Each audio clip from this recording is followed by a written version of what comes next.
Salam,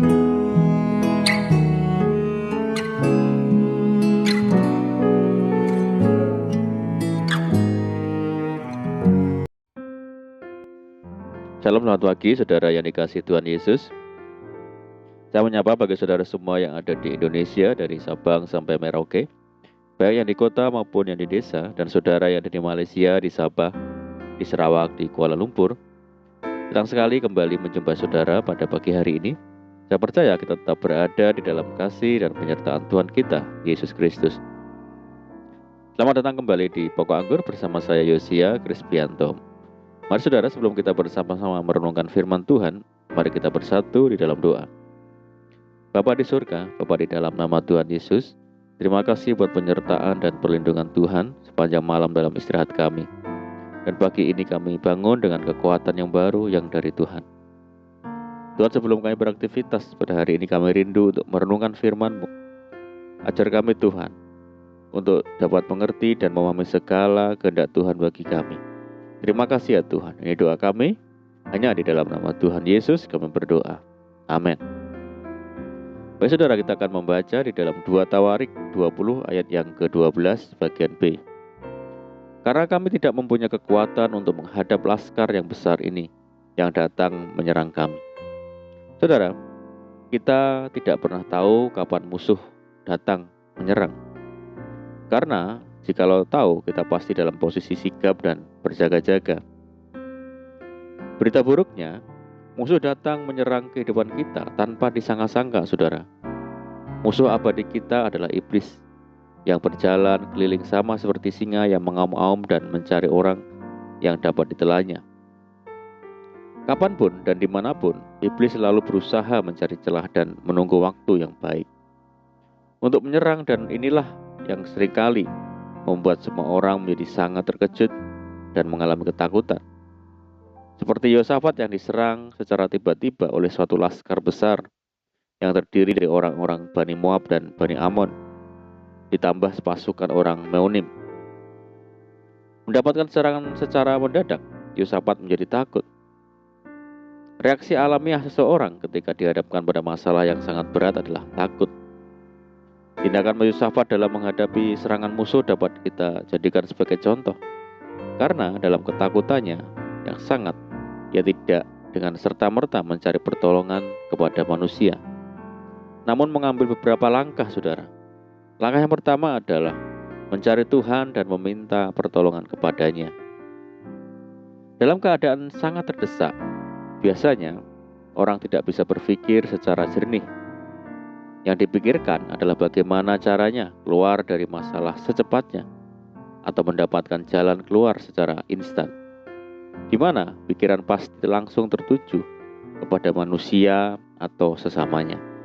Ada tertulis, celakalah orang-orang yang pergi ke Mesir minta pertolongan, yang mengandalkan kuda-kuda, yang percaya kepada keretanya yang begitu banyak, dan kepada pasukan berkuda yang begitu besar jumlahnya, tetapi tidak memandang kepada yang Maha Kudus Allah Israel dan tidak mencari Tuhan. Yosafat membuat keputusan yang tepat, yaitu mencari Tuhan dan meminta pertolongan hanya kepadanya, bukan kepada yang lain. Pemazmur berkata, tidak kau tinggalkan orang yang mencari Engkau ya Tuhan.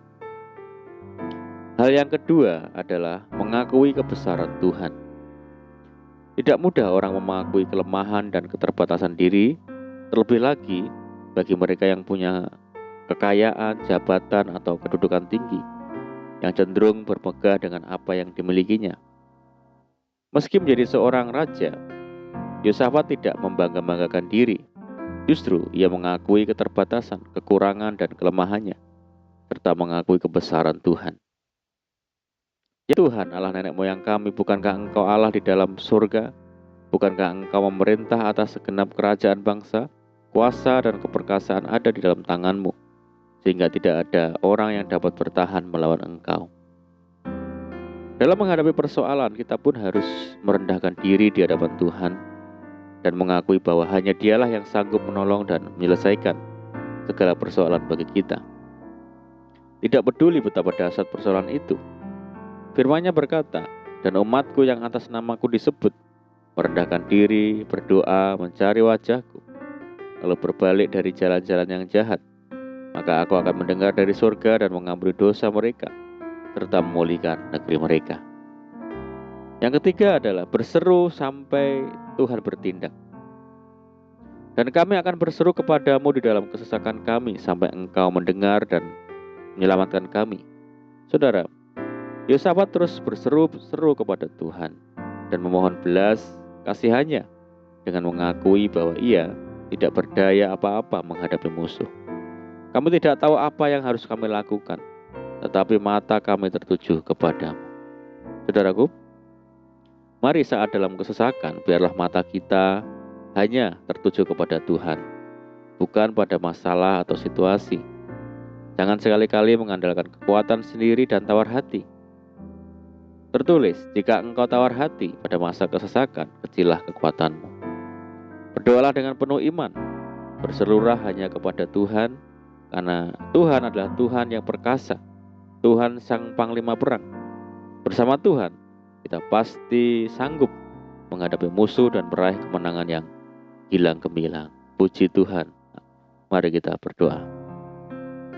Bapa di surga, Bapa di dalam nama Tuhan Yesus, terima kasih buat firman-Mu saat ini. Ajar kami ya Tuhan untuk senantiasa mencari Tuhan saat kami menghadapi kesesakan.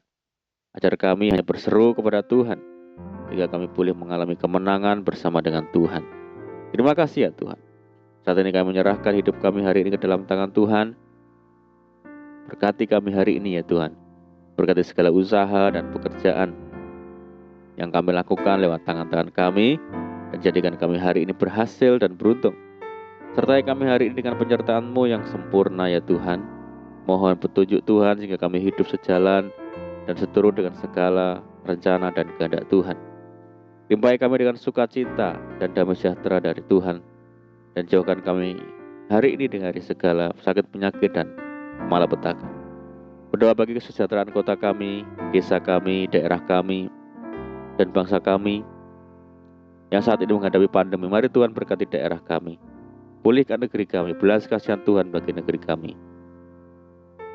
Terima kasih ya Tuhan, ini doa kami hanya di dalam nama Yesus kami berdoa. Amin. Puji Tuhan, saudara, kita sudah berdoa. Kita percaya bahwa penyertaan Tuhan selalu ada bagi kita pada hari ini, dan mari kita tetap mengandalkan Tuhan dan tetap semangat di dalam Tuhan. Saya ucapkan selamat pagi, selamat beraktivitas. Doa saya menyertai saudara semua. Tuhan Yesus memberkati. Haleluya.